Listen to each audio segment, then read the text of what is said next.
누가복음 2장 25절에서 35절에 있는 말씀입니다.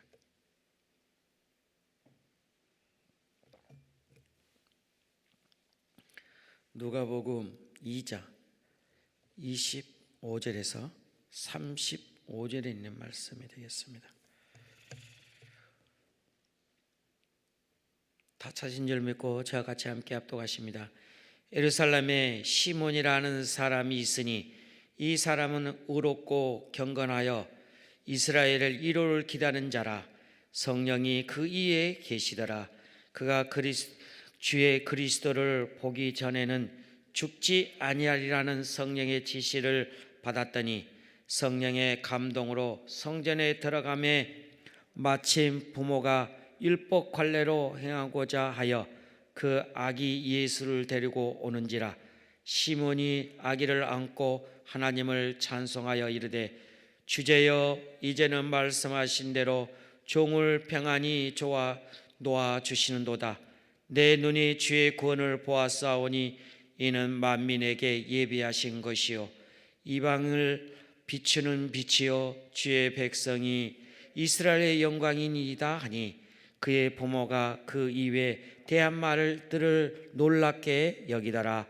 시몬이 그들에게 축복하고 그의 어머니 마리아에게 말하여 이르되 보라, 이는 이스라엘 중 많은 사람을 패하거니와 흥하게 하며 비방을 받는 표적이 되기 위하여 세움을 받았고 또 칼이 내 마음을 찌르듯 하리니 이는 여러 사람의 마음의 생각을 드러내려 함이라 하더라. 아멘. 기도하시겠습니다.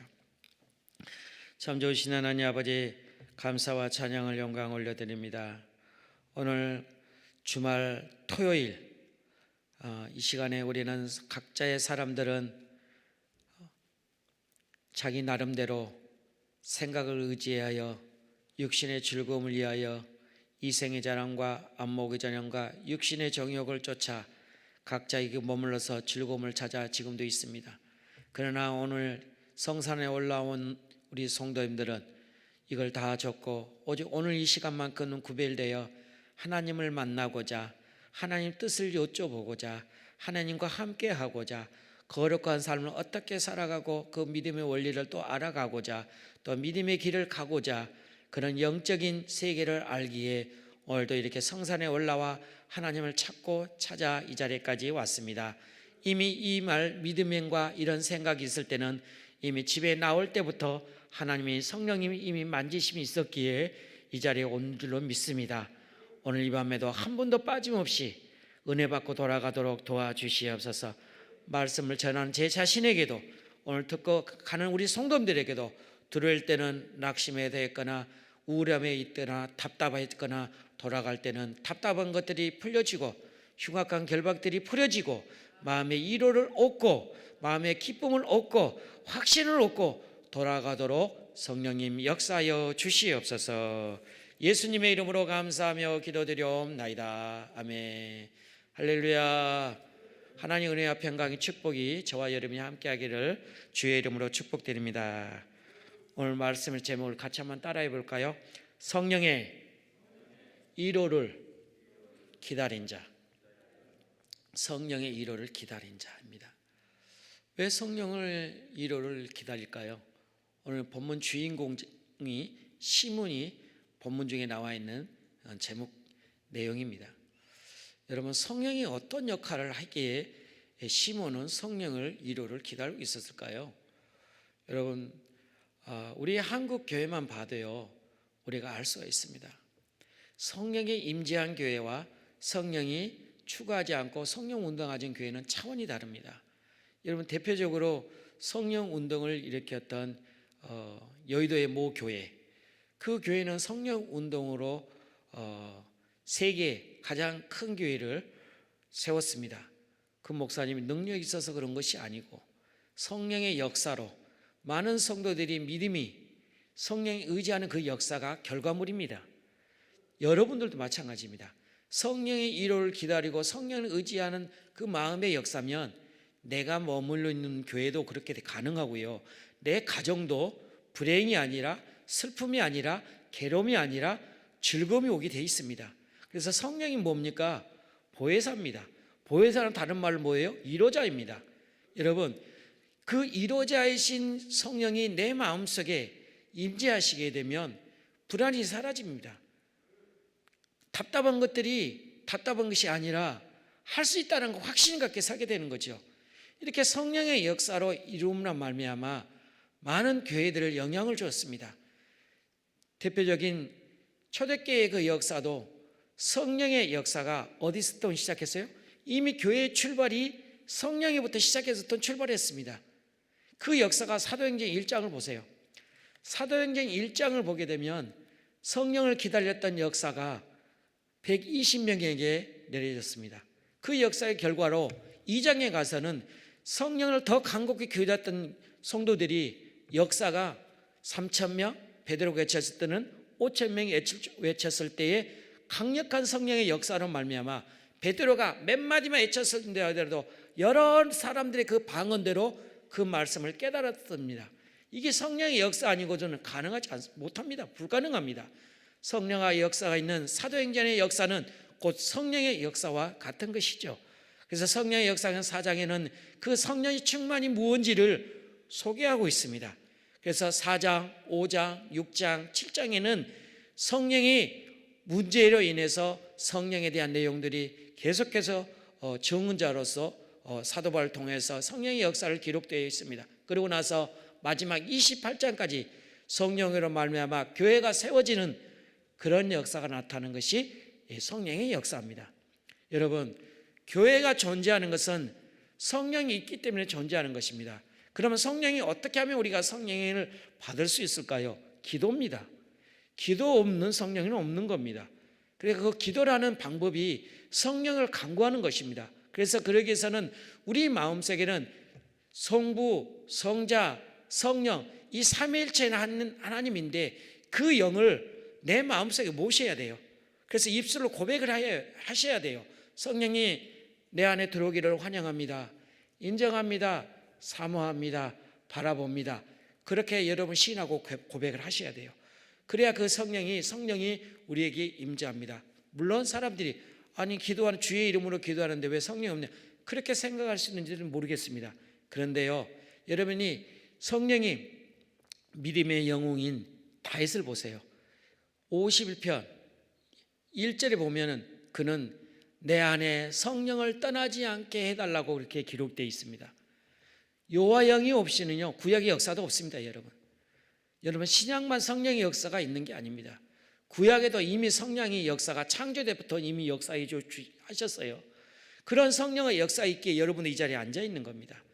근데 그런 성령의 역사 있음에도 불구하고 여전히 성령이 찾는 것보다도 성령을 의지하는 것보다는 그냥 내 육신의 경험과 내 육신의 생각에 그냥 주어진 대로 경건에 산다고 하는 자칭 신앙관을 가지고 살아가는 사람이 허다하게 참 많아요. 여러분 사도행전 9장 31절 보세요. 사마리아와 유대 교회가 성령의 이로로 든든히 세워져 갔다라고 되어 있습니다. 여러분 교회가 어느 교회예요? 건물이 교회일까요? 건물은 교회가 아니에요. 여러분 예수 그리스도의 이름으로 영접하고 믿는 이들이 모이는 곳이 교회예요. 여러분 그러니까 내가 교회예요. 그러니까 교회는 성령의 역사가 나타나는 겁니다. 그러니까 여러분이 교회가 건물이 교회라고 그래요. 그래서 여러분은 올바른 대답은 이렇게 하면 돼요. 여러분 어디 가세요? 라고 물어보면 교회 가요? 그러면 아니에요. 예배당 갑니다 라는 것이 옳습니다. 교회는 내가 교회, 의로운들이 모이는 곳이 교회거든요.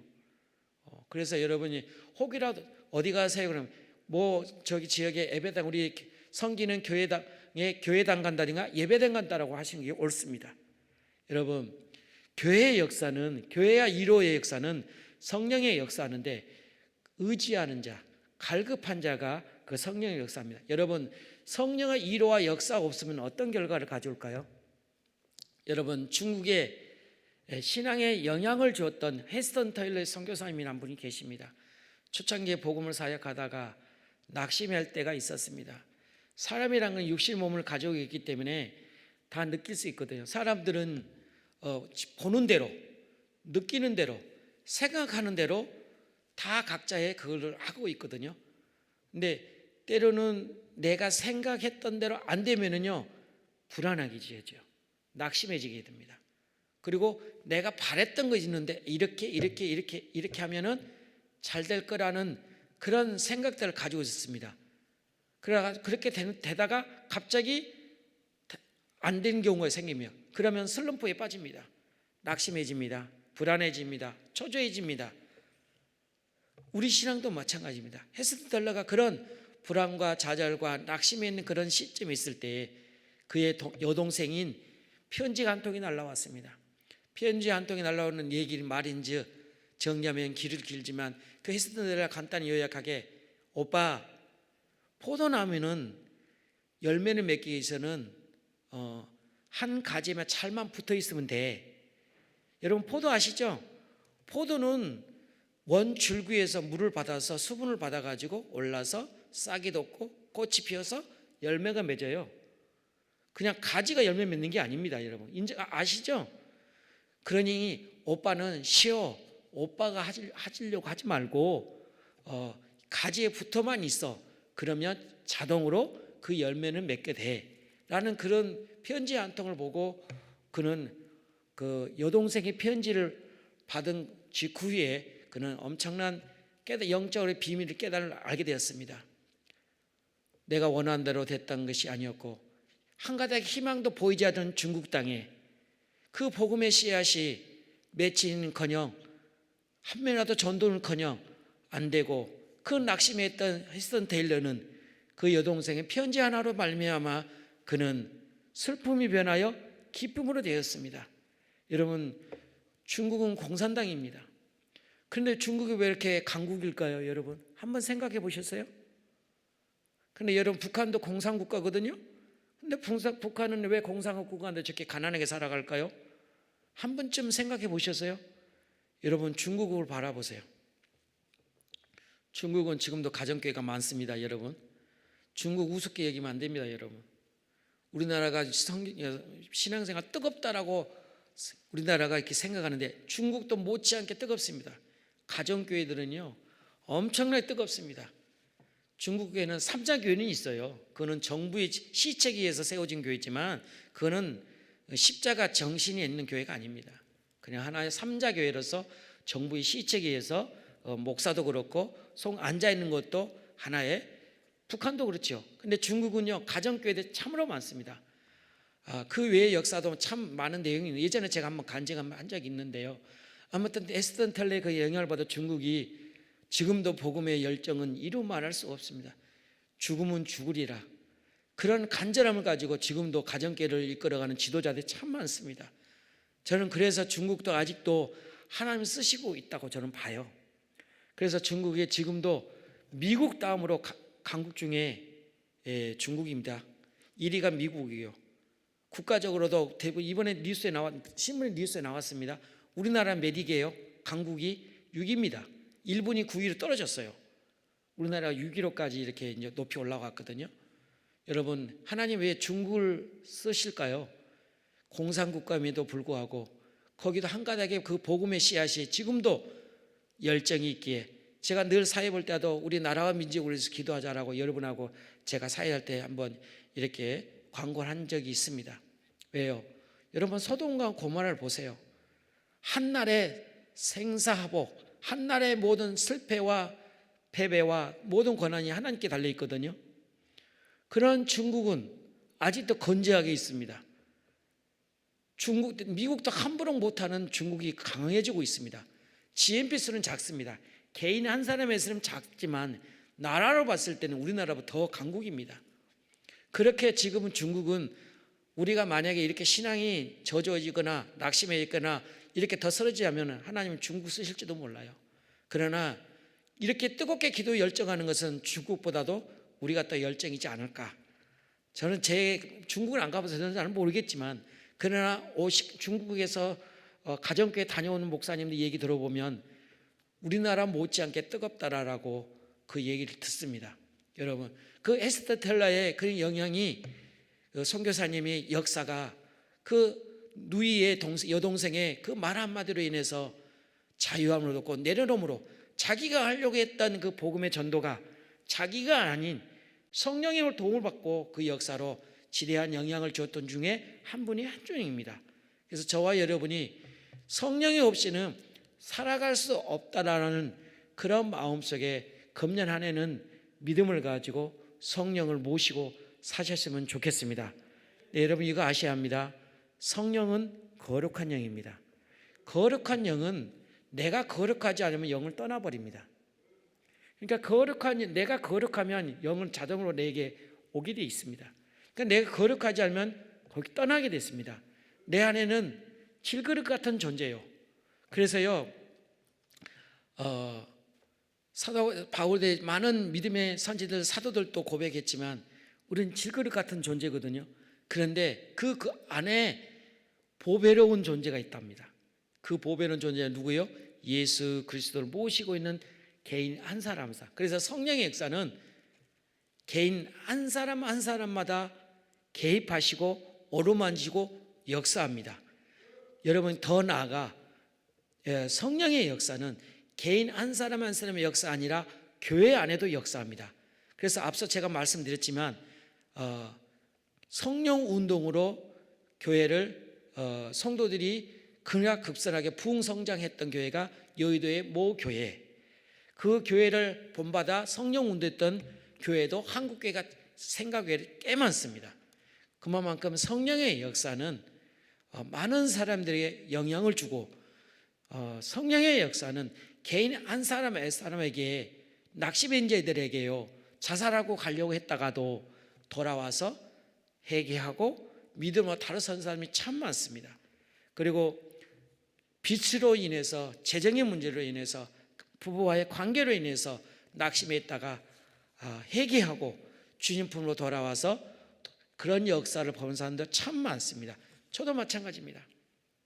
제가 복음으로 시작하고 전도사로 가겠다라고 결단받을 때 첫 시발지가 제가 지난번에 한번 간증했는데 이 두 번째 간증 중에 이 간증이었습니다.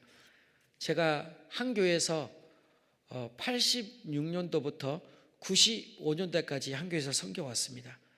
교사회부터 시작해서부터 신학교 졸업할 때까지 거기서 섬겨왔습니다. 신학생이어서 주일날은 학생들 설교까지 했습니다. 교회 이제 사역자들 전도사를 쓰지 않고 우린 교사들이 그만큼 전도사 못지않게 복음의 열정이 대단했거든요. 신학생들이 그때 우리 신학생들만 우리가 제가 6학년 7반이거든요.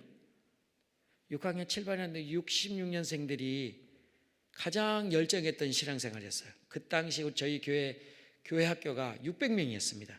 저희들이 복음사역 했을 때. 그래서 우리는 시간만 나면 아이들 전도하러 나가고 그랬던 교회거든요. 그리고 간절히 늘 시간만 나면 산상에 가서 기도하고 성도들과 여행 가기보다는 세미나 가는 것보다는 소양관에서 운동하고 그런 것보다는 틈만 나면 성도들과 함께 기도는 빌려서 전체 통째로 빌려서 성령 집회를 가졌던 교회 중에 한 교회입니다. 그래서 신림동에 모 교회라고 있어요. 그 교회에서 제가 95년도에 섬겼는데 하루는 제가 꿈으로 하나님께 보여주시는데 제가 어느 밭에서 일을 하고 있었습니다. 그러면서 주인이 부르시는 거예요. 그러면서 이제 수고했으니까 이제 가시라고 그 노잣돈을 주는 거예요. 그래서 가시라고 하면 그러고 나서 제가 사의 길이 열렸습니다. 그래서 이제 전도사로 시작해서 지금의 이제 부목사로 2023년에 이르기까지 목사 안수는 2007년도에 목사 안수를 받았습니다. 그래서 지금까지 이르러서 20년 넘게 부교육자 생활을 했습니다. 그 중간중간의 역사도 성령님이 도움이 주시지 않았다면 저는 이 자리가 없습니다. 지금 이 순간에도 작년 그 전에 그 재작년부터 시작해서 제 심적으로는 상당한 영혼의 비패에 따른 비패에 있었고 마음속에 심적으로도 많은 나에게 어려움을 주었습니다. 그래서 저는 흔들리지 않고 끊임없이 기도해 왔습니다. 성령님을 의지해 왔습니다. 성령님을 찾고 바라보 왔습니다. 위로해 달라고 나의 마음에 평안함을 달라고 정말 답답했었습니다. 답이 안 보였습니다. 그럼에도 불구하고 시간이 지나다 보니까 이게 하나씩 풀려지는데, 그냥 하나의 우리가 시간이 지나가듯 시간의 초가 이렇게 지나가듯 환경들이 이게 지나가더라고요. 그러면서 제가 2003년까지 2022년이고 2023년까지 이 자리까지 있으면서 지금은 어느 정도 이제 안정을 찾았습니다. 여러분, 어떤 문제나 어떤 믿음을 가지고 이 자리에 앉아 계시는지요? 여러분, 성령을 1호를 기다리세요. 성령의 1호를 기다리시면 하나님이 여러분 한 분 한 분마다 여러분이 안고 있는 그 어려움들을 만지실 거예요. 그 어려움에 있는 것을 하나님 만져주시면 그 만지심으로 말미암아 나에게 영혼의 힘을 얻게 돼요. 하나님은 영혼의 불안과 초조와 좌절인 건 하나님을 슬퍼하세요. 여러분, 낙심하고 두려워하지 말고 하나님 성령님을 의지하셔서 영혼의 힘을 찾는 저와 여러분 되시기를 주님의 이름으로 축복드립니다. 오늘 여러분, 이렇게 여러분이 성령을 의지하는 사람에게 찾아주는 역사가 교회 역사도 일어났던 것처럼 21세기 스콜랜드 개신교 목사이며 교사인 오스왈드 챔버스는 이런 말을 했거든요. 사람이 많은 걸 모방할 수 있지만 단 한 가지 모방할 수 없는 것이 성령 충만이다. 성령 충만은 남이 성령 충만한다고 해서 성령 충만한 게 아니에요. 성령 충만은 영적인 내가 노력이 있어야 돼요. 여러분, 다시 말씀드립니다. 성령 충만하면 영적인 내가 노력이 있어야 돼요. 그냥 주지 않습니다. 여러분 수많은 시간을 기도로 하나님께 매달려야 돼요. 그래 끝까지 인내하고 기다리셔야 돼요. 그런 노력과 인내와 기다림이 있을 때 성령의 역사가 나타나요. 그런데 잠시 기도하다가 주시겠지? 그건 본인 생각입니다. 여러분, 영적 원리는 그게 아니에요. 영적 원리는 인내함과 기다림 속에서 나타나는 겁니다. 여러분, 많은 믿음의 영웅들을 보세요. 인내와의 싸움입니다. 인내한 그 결과가 결국은 그 자신을 이끌어가게 되고 단체를 이끌어가게 되고 또한 형통의 길로 가는 것을 이미 성경 역사의 인물들 다 보고 계시잖아요. 여러분, 히브리서 11장 보세요. 믿음의 영웅들 보세요. 하나같이 인내한 사람들입니다. 여러분, 그런 인내함이 없는, 노력이 없는, 열정이 없는 성령의 역사는 없습니다. 성령의 역사는 간절함과 영적 갈급함과 인내 속에서 성령의 역사는 있는 것입니다. 성령은 모방으로 이루어질 수 없습니다. 여러분, 성령의 역사로 선교 헌금을 드리려고 했습니다. 구제하려고 했습니다. 그 역사로 여러분이 사도행전의 역사를 보시면 3장 이후로 쭉 보시면 아나니아 삽비라는 사람이 나와요. 바나바가 나와요. 바나바가 성령 충만한 은혜를 받았습니다. 그래서 자기 재산을 팔아서 구제에 앞장섰습니다. 가난한 자들에게 구제했습니다. 이 모습을 봐서 그랬는지는 모르지만 아나니아 삽비라가 그 은혜를 보고 자기도 재산을 팔아서 구제하려고 했다가, 그런데 그들은 좀 달랐어요. 바나바하고 달랐습니다. 아나니아 삽비라는 자기의 필요한 것들은 남겨놓고 나머지만 있어요. 이게 속였거든요. 남편도 그렇고 아내, 하루 그날에 두 부부는 성령의 속임으로 인해서 그런 두 아침에 이 세상을 육신의 몸을 떠나게 됐습니다. 여러분, 성령을 모방으로 된다고 해서 성령의 역사가 되는 게 아닙니다. 여러분, 구제도 헌금도 성령의 역사가 있어야 돼요. 그러니까 여러분, 헌금에 시험 들지 마세요. 성령의 역사를 나타나게 되면 말할 수 없는 내 가슴의 울림 때문에 헌금을 안 드릴 수가 없어요. 자동으로 성령의 역사가 있으면 헌금은 드리게 돼 있어요. 우리 기도원도 마찬가지입니다. 영적으로 회복이 되면 얼마든지 우리 기도원도 운영할 수 있고 경영할 수 있거든요. 그런 성령의 역사가 여러분 개인이 한 사람에게도 물질도 축복도 마찬가지입니다. 여러분, 영적이 피폐해지고 있기 때문에 하나님은 너무도 우리를 잘 아세요. 인간들은 쉽게 넘어지는 걸 너무도 잘 아세요. 그렇기 때문에 오히려 그 육신의 부유함을 주므로 인해서 영적으로 피폐해질까 봐 하나님이 영적 성숙할 때까지 기다리는 겁니다. 그러니까 여러분, 성령의 역사는 모방인 것이 아니라 내가 많은 열정과 정열과 사모함과 의지한 것 있다는. 그러므로 여러분 성경에는 꼭 세 가지로 여러분 그런 의지한 마음으로 이루를 기다리세요. 첫째, 기다림은 믿음입니다. 여러분, 하나님과 그분의 약속에 대한 믿음이 없이는 기다림은 결코 이루어지지 않기 때문에 그렇습니다. 요한복음 14장 16절에 이렇게 말씀하십니다. 내가 아버지께 구하겠으니 그가 또 다른 보혜사를 너희에게 주사 영원토록 너희와 함께 있게 하시니라. 이 말씀은 예수님이 저와 여러분을 십자가에 죽으시고 장사한 지 사흘 만에 부활하시고 첫 열매가 되셔서 나중에 500명 앞에 가셨습니다. 가시고 나서 내가 다시 보혜사 성령으로 주역으로 내가 가겠다고 했습니다. 이를 기다린 자가 누구예요? 500명이 있었지만 380명이 가버렸습니다. 그러나 120 마가다락방에서 몇 명만 남았어요? 120명이 남았습니다. 그 믿음, 예수님이 선포했던 그 말씀을 믿고 기다리는 120명은 거기에 성령의 역사가 나타났습니다. 그래서 그 성령의 역사로 예루살렘의 교회가 세워졌고, 그 예루살렘 교회가 초대교회 강력한 선교 역할을 감당했던 교회 중에 한 교회가 되었습니다. 여러분, 우리는 성령의 일호를 기다리는 것은 믿음으로 기다려야 한다는 것을 믿었으면 좋겠습니다. 두 번째는 성령의 일호를 것은 그 기다림의 소망입니다. 소망이 없는 것은 무분별합니다. 무엇과도 바꿀 수 없는 소망 중에 희망이 있기에 그토록 힘든 시련과 역경 속에도 기다리는 것이 구약의 역사의 인물 중에 한 인물입니다. 여호와의 영이 없이는 역사들은 이루어질 수 없습니다. 여러분, 그 역사로 말미암아 오늘 요한복음 사도행전 1장 4절에서 이렇게 말씀하고 계십니다. 사도와 함께 모이사 그들에게 본부하여 이르시되 예루살렘을 떠나지 말고 내게서 들은 바 아버지께서 약속하신 것을 기다리라. 여러분, 기다림 없는 성령의 역사가 없습니다. 기다리세요. 그리고 여러분 항상 기도할 때는 항상 예수님 이름으로 기도하시죠? 기다리셔 바로 뜨지 말고요, 잠시 잠깐 계세요. 이거 예의예요. 여러분, 인간의 육신의 세계도요, 어르신들이 앞에서 기다리잖아요. 그러면 여러분이 안녕하세요 그냥 가요?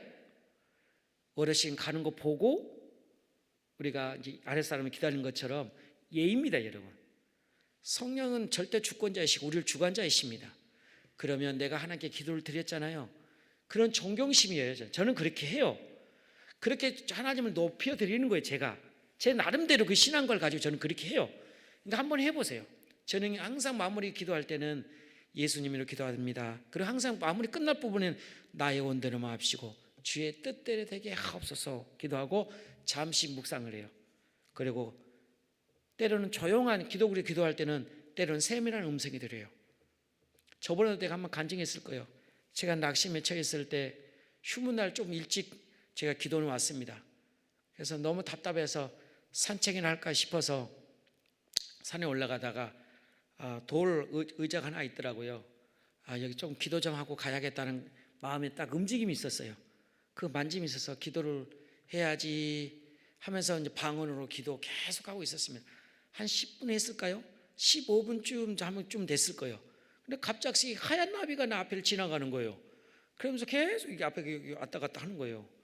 그래서 저에게 마음이 오기를, 야, 나비 인생도 자기가 살려고 저렇게 발버둥 치며 즐겁게 날개 확 피면서 살려가면서 자기 나름대로 최선을 다해 사는구나. 근데 너는 그 조금 그 어려움 있고 힘들다고 해서 그렇게 낙심해서 그러고 있느냐? 저 그런 마음을 주는 거예요. 그러면서 나에게 이렇게 하는 거야. 내가 네 마음 알아. 내가 너 왜 그런지 내가 알아. 그 마음이 오는데요, 여기서부터 여기까지 여러분 전기 감정 아세요? 그 찌릿찌릿하는 그 감정, 여러분 감동받을 때 소름 돋는 거 있죠? 그게 막 감동이 몰려오는데요, 제가 한 5분까지는 안 울었고요, 한 몇 분 정도 울었어요. 하나님이 그렇게 때로는 그런 진심을 담아서 하나님께 기도할 때 성령님이 어루만져 주셔요. 여러분, 나만 믿는 하나님이 아니라, 나만 성령을 의지하는 나만 아니라 여러분도 동일합니다. 우리 성령의 하나님을 내 마음속 위로를 기다리고 모셔드리게 되면 그 성령의 역사가 여러분들에게 어루만져 주실 것입니다. 그리고 절대 포기하지 마세요. 성령의 하나님은 여러분 한 사람 한 사람마다 눈동자같이 여러분 돌보고 계셔요. 그 다음에 세 번째는요, 소망의 이론은, 성령의 이론은 여러분 인내입니다. 그래서 로마서 8장 26절에 이와 같이 성령도 우리의 연약함을 도우시나니 우리가 마땅히 빌 바를 알지 못하나 오직 성령이 말할 수 없는 탄식으로 우리를 위하여 친히 간구하시니라. 여러분 기도가 안 되신다고요? 성령을 모시세요. 성령의 보혜사 성령 우리를 기도를 합도록 도와주십니다. 그러니까 여러분 성령을 의지해 주세요. 하나님, 성령님 제가 기도하는데 기도가 안 나와요. 답답하고 아무 생각도 안 나요. 성령님 도와주세요. 간절한 마음 정말 진심을 담아서 한번 기도해 보세요. 그 인내 속에 하나님이 모든 것을 바꿔주실 거예요. 여러분 속에 은혜가, 그 속에 복 누릴 수 있는, 힘을 얻을 수 있는 그런 성령의 위로가 역사가 있을 것입니다. 이런 역사를 기다리고 있는 사람이 누구예요? 오늘 본문 주인공인 시몬입니다. 오늘 본문 25절 한번 읽어볼까요? 시몬이 어떻게 기다리고 있는지 한번 읽어보겠습니다. 다 같이 한 목소리 읽습니다. 예루살렘에 시몬이라는 사람이 있으니 이 사람은 의롭고 경건하여 이스라엘의 위로를 기다리는 자라. 성령이 그에 계시더라. 야, 시몬은 대단한 사람입니다. 여러분, 시몬은 대단한 사람이야. 하나님 사랑, 나라 사랑, 이웃 사랑. 나라가 있으므로 내가 존재해요. 여러분, 내가 없으면 나라는 비폐해집니다. 여러분, 이렇게 나라가 든든히 국방력으로 세워져 있기 때문에 우리가 앉아서 이렇게 예배를 드리는 거죠. 연약한 나라는요, 전쟁이 일어나게 되면요 이런 자유가 없습니다. 여러분, 근데 시몬은 이스라엘 위에 성령의 위로가 있기를 간절히 소망했습니다. 여러분, 그 당시에 시몬이 당시에는 어떤 시대였습니까? 그 시대는요 어떤 시대였냐면요, 이스라엘 출애굽의 시작에서 시리아의 시작에서부터 아수르, 또 애굽으로부터, 또 바벨론 제국으로부터, 헬라 제국으로부터, 페르시아 제국으로부터, 로마 제국으로부터 많은 어려운 가운데 살았습니다. 비패 가운데 황폐일 대로 빨 대로 그런 시대에 살았던 시몬 초기에 있던 사람 중에 한 본문인데요, 그런 상황 속에 하나님께서 전쟁이라는 도구로 사용해서 이스라엘 백성들을 한 곳에 틀어박혀 넣어놨습니다. 그래서 1세대들은 다 전쟁을 해서 죽고요, 때로는 산 사람들은 포로로 잡혀갔고요. 그 70년 후에 모세가 기도하기를 연수가 70이요 강건하면 80이라고 했습니다. 그러면 그 당시에 모세의 인생의 삶의 수를 그 정도 연세를 했으면 120세, 200세까지 가지 않았다는 거거든요. 그러면 70년 포로에 있으면 1세대들은 거기서 전쟁에서 죽었고 나머지 일부분은 포로로 잡혀갔으니까 1세대는 다 죽었습니다. 2세대들이 거의 포로로 기간했습니다. 그 세들이 역대기 상이 기록되어 있습니다. 포로로 잡혀갔던 2세들이 잡혀 조국으로 본국으로 돌아온 인원들이 역대기 상이 낱낱이 기록되어 있습니다. 그래서 역대 상하가 포로로 돌아온 사람들이 나온 지파들의 수가 나와 있어요. 어느 지파가 몇 명, 어느 지파가 몇 명, 이렇게 기록이 되어 있습니다. 그래서 이러한 암구라고, 그런데요 하나님이 끊임없이 이사야 선지자도, 선지자 중에 가장 눈물이 많았던 선지자 예레미야 선지자, 여러분 예레미야 선지자 28장을 가보세요. 29장으로 한번 가보세요. 29장 특별히 18장을 가보세요. 그 이후 그 28장에 가게 되면 예레미야가 통곡을 합니다. 돌아오라, 돌아오라. 그리고 여러분 이사야서 1장을 보세요. 이스라엘은 하나의 짐승을 배워요. 짐승들은 각자 자기 주인을 아는데 선택된 백성들은 주인을 알아보지 못한다고 망각했다라고 그렇게 기록되어 있습니다.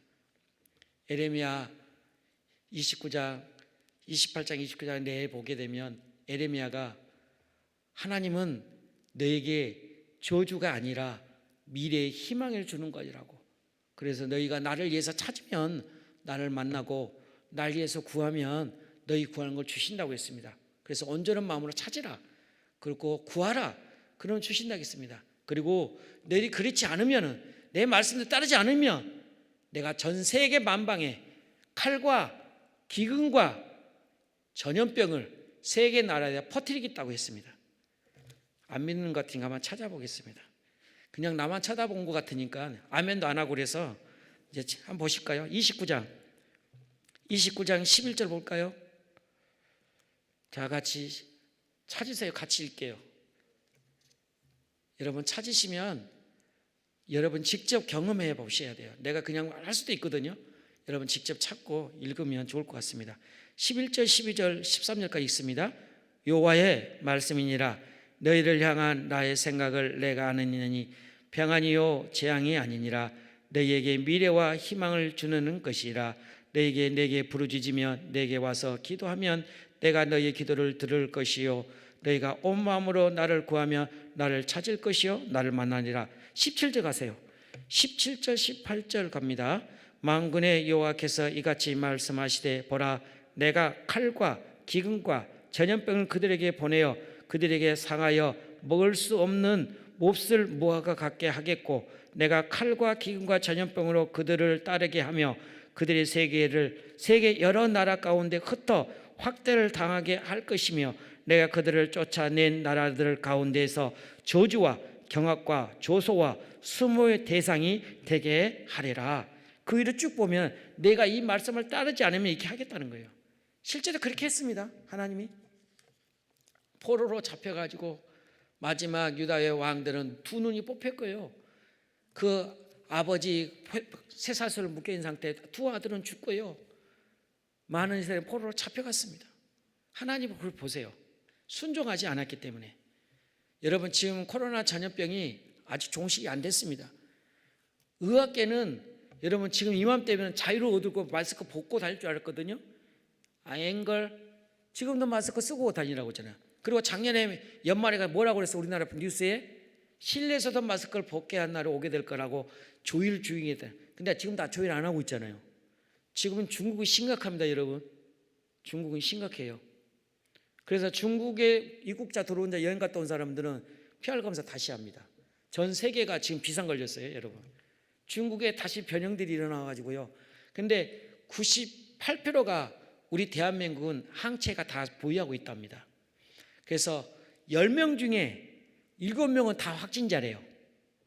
근데 저는 한 번도 안 걸렸으니까 그 10명 중에 3명 중에 저는 1명이에요. 지금 이제 코로나 4년 해를 가고 있는데 여러분 그렇다고 여러분이 그렇다고 생각하지 마세요. 저 목사님은 관계를 안 갔나 보다 그렇게 생각하지 마세요. 그렇게 바삐 살았습니다, 제가요. 그러다 보니까 사람들과 만남이 그렇게 없었고 교회 기도는 아니면 집 아니면 교회 왔고 이제 그랬던 삶을 살다 보니까 사람과 접촉이 없었기 때문에 아마도 제가 한 번도 걸리지 않은 것 같습니다. 그러나 우리 아들, 딸은 둘은 한 번씩은 다 걸렸습니다. 아내와 저는 지금까지 한 번도 걸린 적은 없고요. 그러니까 여러분 이 전염병은 누가 주시는 거라고요? 하나님이 준 거라고요. 지금 하나님이 준 거라고요. 중국이 우한 바이러스가 왔다고 그러지만 하나님은 그렇지 않습니다. 하나님이 거기를 도구로 써가지고 여기까지 오게 됐고 전 세계까지 지금까지 이렇게 수백만 수천만이 죽어갔습니다. 지금 일본이 심각합니다. 예, 우리나라가 누적 확진자가 지금 2천만입니다. 2천만이 넘어 2,800만 됐거든요. 우리나라가요. 누적 확진자가. 일본이 우리 따라가자고 전 세계 누적 확진자가 우리나라가 6번째입니다. 일본이 5번째가 됐습니다. 미국이 첫 번째 가장 많고요. 여러분 이 하나님의 이 전염병이 하나님이 지금 채찍질하고 있다는 것을 알고요. 우리가 이럴수록 더욱 하나님을 찾고 의지하면 그래서 제가 여러분이 나 한 사람이 변화되고 하나님을 찾으면 언젠가는 이 코로나 병도 종식 올 거라고 저는 믿어요. 여러분 그런 믿음을 가지고 하나님을 찾고 의지하고 나갔으면 좋겠습니다. 여러분 그렇게 암묵했던 여러분은 말라케 선지자 끝나고요 기간이 400년입니다. 예수님이 오기 전까지는 400년 동안 선지자를 안 보냈습니다. 아까 다 안 읽었지만 예레미야 29장 쭉 보면은 내가 선지자 이제 안 보내겠다. 내가 그렇게 예레미야 선지자 보냈고 에스겔 선지자도 보냈음에도 불구하고 여전히 강팍해졌고 하나님을 찾는 것보다는 찾지 않는 그런 모습을 보고 하나님 이제는 더 이상 남은 거는 채찍질밖에 없다는 것을 결론을 내렸던 겁니다. 그래서 400년 동안 선지자 한 명도 안 보냈습니다. 그런 암흑 시대에 있었던 시대가 시몬이 있을 때 그 상태입니다.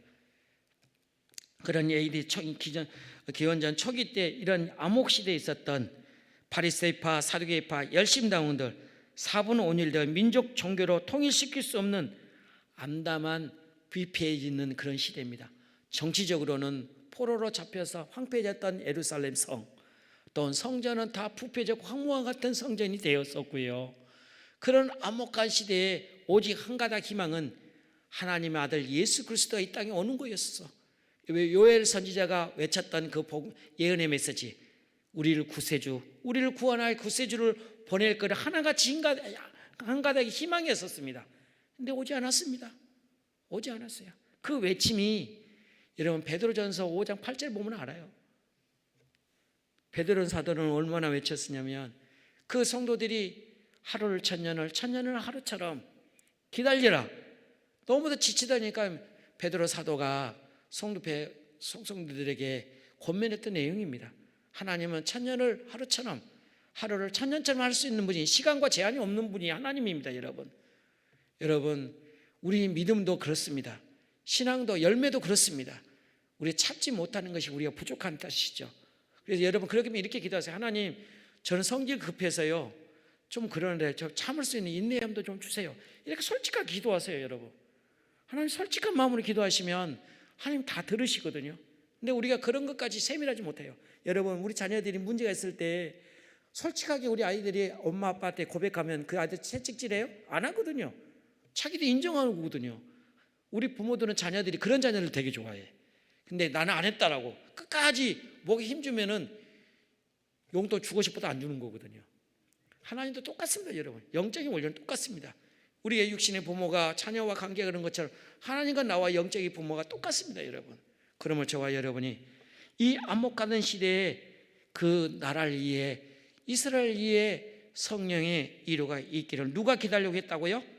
암흑한 시대에 시몬이라는 사람이 기다리고 있었습니다. 그래서 그 기다림 가운데 이 시몬이 어떤 마음의 자세로 어떤 관계를 했는지 세 가지 대지로 제가 소개할 거예요.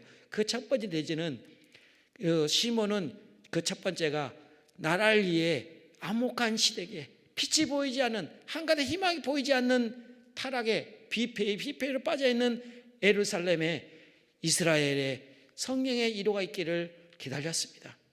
두 번째는 그 성령의 이루로 그는 어떤 자세를 취하고 있었는데 그 당시에 그 믿음의 고백을 두 번째 대지로 하고요. 세 번째 대지는 그렇게 성령의 이루를 경험하고 나서 그 경험하고 그 체험을 그는 시몬이 어떤 행동을 취하는 거지, 이 세 가지 대지로 오늘 한번 알아보랍니다. 그럼 그 첫째, 시몬이 이스라엘 이후에 이들을 기다렸다라고 온 본문 25절에 예루살렘에 시몬이라는 사람이 있으니 이 사람은 의롭고 경건하여 이스라엘 이에로 기다리는 자라. 성령이 이에 계시더라. 그러니까 여러분, 성령을 위로를 기다리는 사람이 성령이 임한다라고, 여기 답이 아까 제가 앞서도 말씀드렸죠.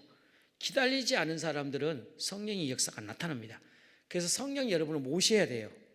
이제 이해되셨죠? 그래서 여러분, 성령을 내가 모셔야 됩니다. 모시지 않으면 돼요. 시몬은 성령이 오기를 간절히 소망을 가지고 있었어요. 그런데 성령이 이에 계셨습니다.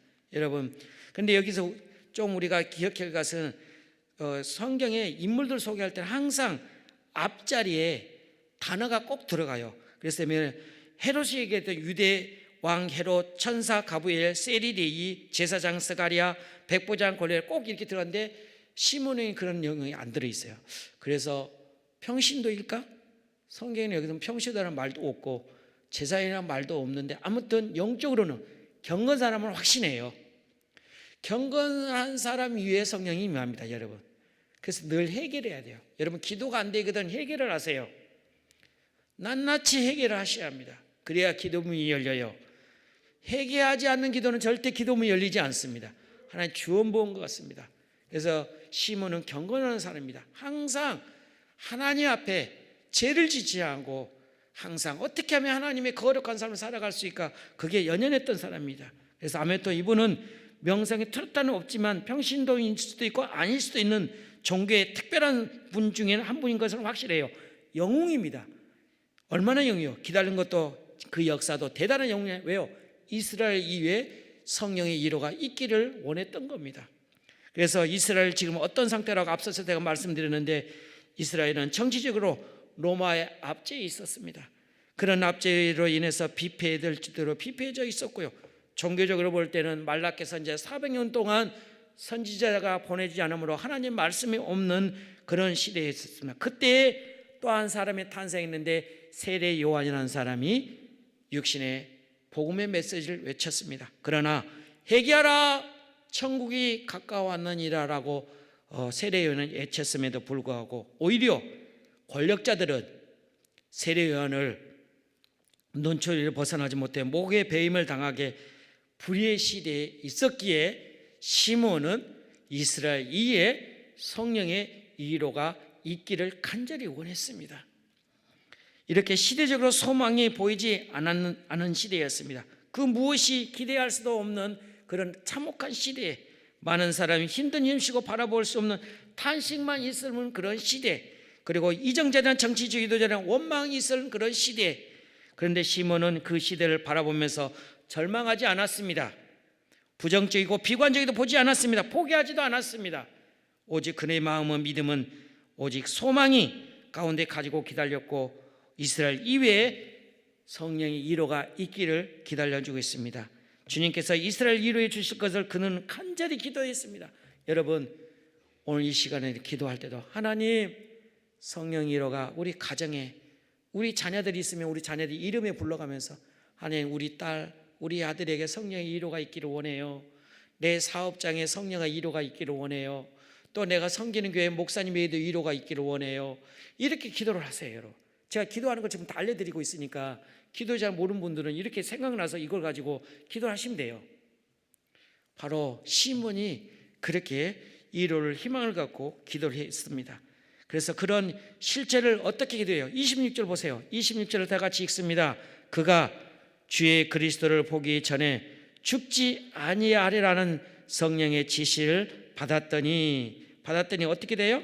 성령의 지시를 받습니다. 여러분 성령의 이로를 받게 되면 성령이 임재했고 그 임재의 역사란 말미암아 성령님이 지시를 합니다. 그러니까 여러분이 성령을 내 안에 모시게 되면 내 가는 길을 다 형통케 해 주셔요. 그러니까 여러분이 성령이 항상 지시를 받고 무슨 일을 하세요. 직장 출근할 때 성령이 오늘 저와 동행해 주세요. 운전을 갈 때도 성령이 저 운전할 때 운전대를 좀 붙잡아 주세요. 이렇게 동행하는 삶을 고백하면서 살아가시길 바랍니다. 여러분, 실체와 같은 그런 약속을 믿고 진정한 위로를 바라는 것은 여러분 그 실제가 예수 그리스도를 구주로 받습니다. 이제 시몬은 아기 예수가 누구다는 걸 알겠습니다. 누굴 통해서? 성령이. 그러니까 여러분 왜 성령을 모셔야 하느냐? 예수 그리스도가 십자가에 죽으셨다는 것을 확신을 갖기 위해서 성령을 모셔야 됩니다. 여러분, 성령이 없으면 예수 구주라 못 믿어집니다. 여러분, 그러니까 시몬은 성령이 위로를 받고 성령이 임했더니 아기 예수가 구세주라는 걸 알게 된 거예요. 여러분, 그러니까 내가 아직도 예수 구원의 확신이 없는 사람들에게는 성령의 임재가 없기 때문에 그러는 거예요. 그러니까 성령의 역사는 어떤 역할을 하냐면 내가 예수를 잘 믿도록 역할을 감당해 주는 거예요. 그래서 이렇게 시몬은 그런 실제적으로 구원의 역사를 예수 그리스도가 어떤 분이라는 걸 알았어요. 인류의 소망이신 예수 그리스도가 어떤 분이라는 것, 이 아기 예수가 그 암흑 같은 400년의 암흑 같은 시대에 우리의 구원의 줄 기다렸던 예수 그리스도가 아기 예수로 왔다는 것을 그 실체는 시몬은 알게 되었습니다. 여러분, 저와 여러분이 그런 믿음의 영광과 영안이 열려지는 저와 여러분이 됐으면 좋겠습니다. 여러분, 그 다음에 시몬은 두 번째로, 그러면 요한은 그 당시에 어떤 신앙으로 자세로 사라졌는지를 한번 살펴보았으면 좋겠습니다.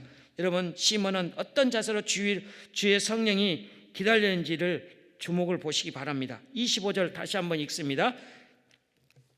25절 읽습니다. 예루살렘에 시몬이라는 사람이 있으니 그 사람이 의롭고 경건하여 이스라엘 이름을 기다리는 자라. 성령이 그에게 계시더라.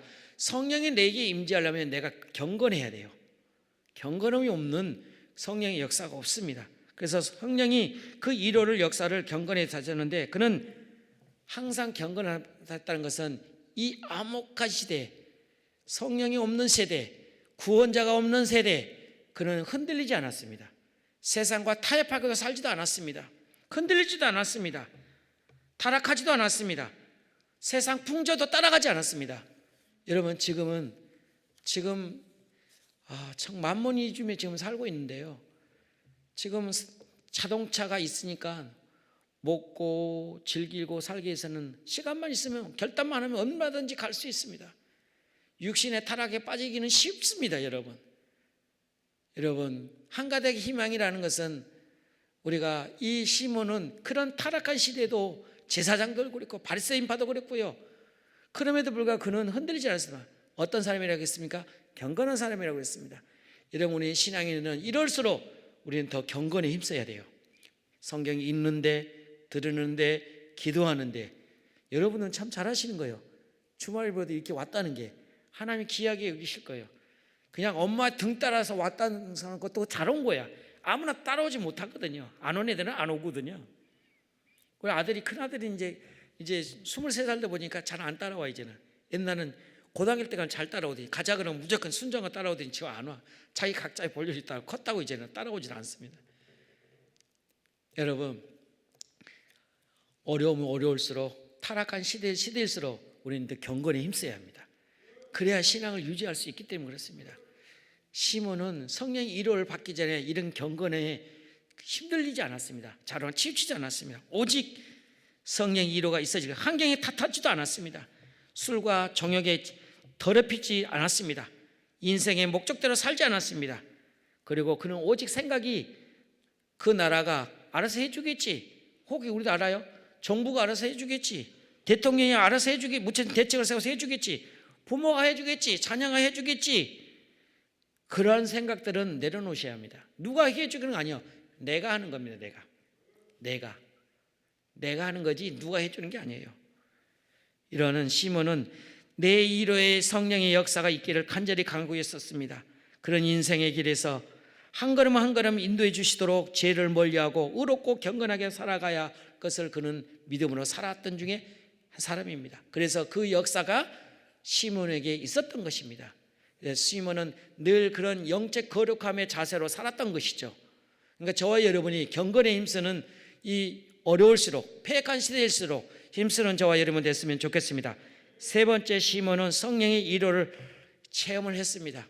그 체험을 해서 어떻게 했는지를 28절 읽습니다. 28절 한번 읽어볼까요? 시몬이 아기를 안고 하나님을 찬송하여 이르되, 그 다음에 이제 참성이 그렇게 이제 알게 됐잖아요. 자, 알았습니다. 29절부터 30절 찬양합니다. 29절부터 32절까지 다 같이 한 목소리. 주제여, 이제는 말씀하신 대로 종을 평안히 놓아주시는도다. 내 눈이 주의 구원을 보았사오니 이는 만민 앞에 예비하신 것이요 이방을 비추는 빛이요 주의 백성이 이스라엘의 영광이니이다 하니. 보세요. 시몬이 경건한 사람이기 때문에, 거룩한 사람이기 때문에 아기 예수가 누군가를 걸 알게 됐어요. 앞으로 인류의 소망인 이방인들에게 빛이 되어질 거라는 걸 알게 됐었습니다. 거룩하지 않으면요, 경건하지 않으면 영적으로 우리는 분별이 없습니다. 여러분, 영적으로 경건하게 되면요, 하늘문이 보입니다. 영적인 믿음의 세계가 보여요. 여러분, 영적인 믿음의 세계 안 보입니까?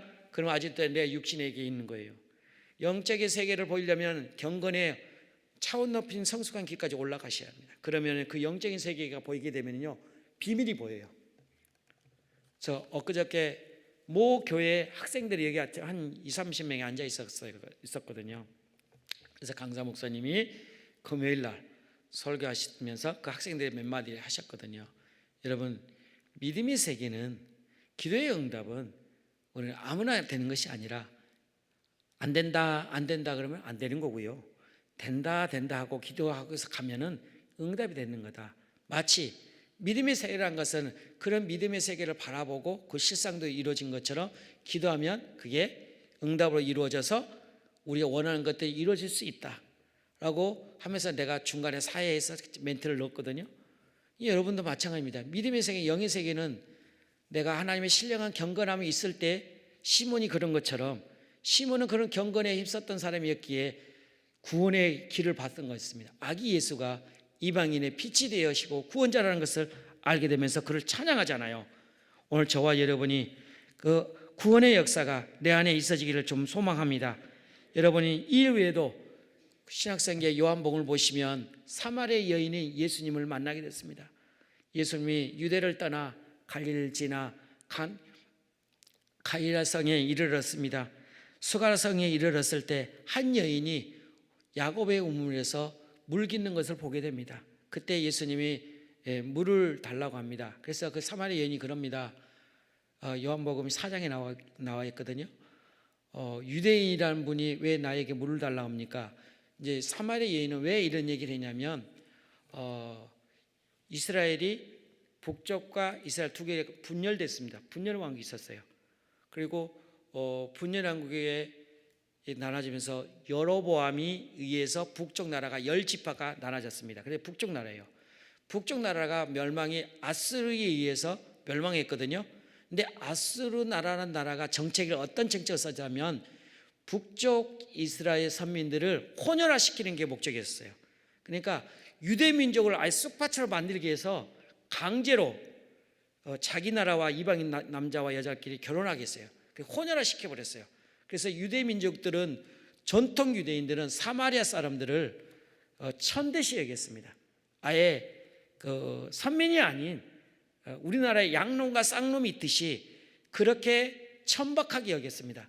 그래서 그런 문화가 대대로 역사로 이루어졌기 때문에 사마리아 여인은 유대인 예수님을 보고 왜 나에게 물을 달라 하나? 그러면서 예수님이 얘기를 해요. 물 주는 것과 물과 내가 주는 물과 네가 주는 물과 나는 다 차원이 다르다. 그래서 말을 하다가 예수님이 이런 얘기를 구원에 대한 영생의 물을 계속 소개를 해요. 예수님이. 그래서 참된 음료가 뭔지 영적인 물이 뭔지를 양식인지 뭔지를 그때 이 여인을 깨달아요. 그래서 이 여인이 이 영적인 비밀을 깨닫고 그가 고백하기를 이렇게 고백을 해요. 요한복음 4장 29절에 나의 행한 모든 일을 내게 말한 사람을 보라. 이는 그리스도가 아니냐. 이 여인은 예수님 몇 마디를 통해서 예수 그리스도가 우리의 인류의 구원자이고 우리의 희망이라는 것을 이 여인이 알면서 사람들에게 전도를 하는 것이 나오는 내용입니다. 이것뿐입니까? 여러분이 인생의 의미를 알지 못하고 방황했던 안드레는 예수님의 만남으로 인해서 말미암아 형제 베드로에게 찾아가서 외쳤습니다. 우리가 메시아를 만났다. 요한복음 1장 41절에 안드레만 그런 게 아닙니다. 빌립도 나다니엘에게 찾아가서 와보라. 요한복음 1장 46절에 예수님을 소개했습니다. 여러분 지금 현재 신앙생활하는 것을 우리의 성령의 이로의 역사로 말미암아 내가 가고자 하는 영의 세계가 그런 영적인 비밀이 성령님을 통하여서 영의 세계가 열려졌으면 좋겠습니다. 그리고 고백했었으면 좋겠습니다. 마치 사마리아 여인처럼 안드레처럼 빌리처럼 그런 역사가 여러분 기도하십시오. 그러면 여러분이 그 고백의 역사가 성령의 마음속에 임재해 주셔서 오늘도 그런 축복의 역사가 나타날 줄로 믿습니다. 그래서 내 빛이 되신 예수님을 만났다라고 생명이 되신 예수님을 만났다라고 인생의 참 의미와 목적을 찾았다라고 고백할 수 있는 저희 여러분이 됐으면 좋겠습니다.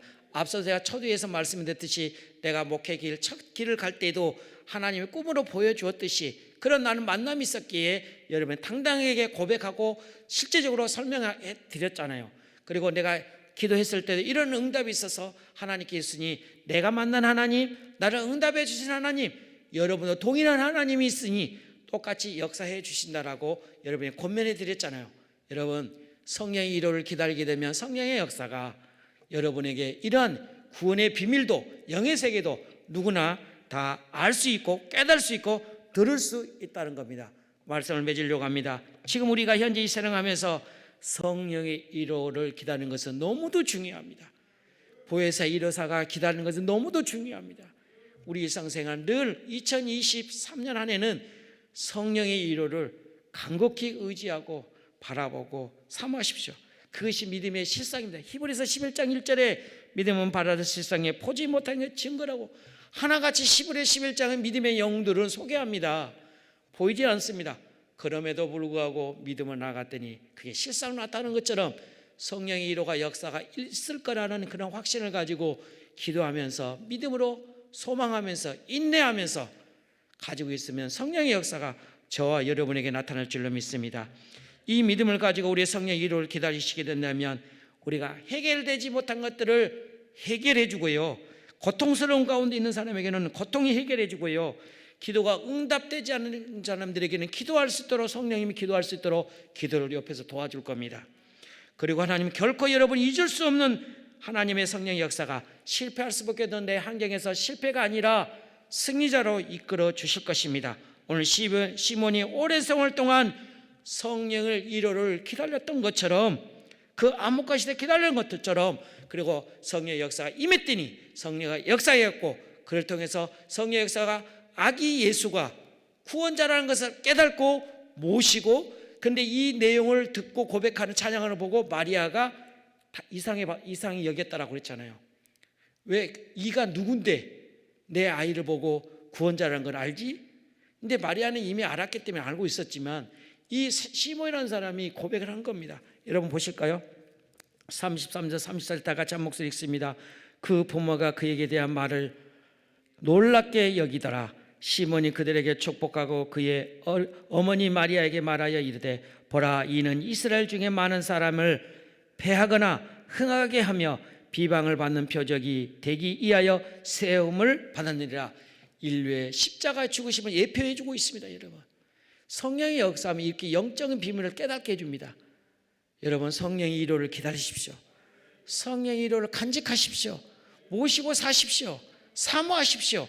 그러면 여러분이 시몬이 그랬던 것처럼 한 어린아이, 육신의 몸을 태어난 어린이 같지만 그 어린아이가 이방인들의 피치 없는 이들에게, 이들에게 십자가에 죽을 것을 예표해 주고 있는 모습을 오늘 고백하면서 시몬이 만났던 성령의 위로 역사가 저와 여러분에게 이런 역사 있기를 주님의 이름으로 축복드립니다. 오늘 여러분이 이사야 43장 3절에 이렇게 고백을 하고 하면서 여러분 기도했으면 좋겠습니다. 목마른 자에게 물을 주며 마른 땅에 시냇물을 흐르게 하며 나의 영을 내게 자손에게 나의 복을 내 후손에게 복을 주옵소서라고 기도하는 저와 여러분 되시기를 주님의 이름으로 축복드립니다. 말씀을 생각하시면서 여러분이 믿음으로 고백하는 시간 같습니다. 주여 세 번 외칩니다. 주여, 주여, 주여. 참 좋으신 하나님 아버지, 사랑합니다. 의지합니다. 바라봅니다. 암묵한 시대, 향락의 시대, 이생의 세대에 하나님 안목의 저녁의 시대에 살고 있습니다. 이러한 세대에 육신의 저녁의 세대, 향락의 세대에 살고 있음에도 불구하고 내 안에 성령의 위로가 있기를 간절히 소망합니다. 하나님, 이런 유혹 속에서 우리는 빠지지 아니하고 죄를 짓지 아니하고 오직 경건한 사람으로, 거룩한 사람으로 살아갈 때 시몬에게 역사가 나타난 것처럼, 시몬에게 성령이 임에게 역사해 줬던 것처럼 2023년 한 해는 이렇게 연초에 나와 우리 성도들에게 하나님을 성령 의지한 마음으로 기도하고 있사오니 주여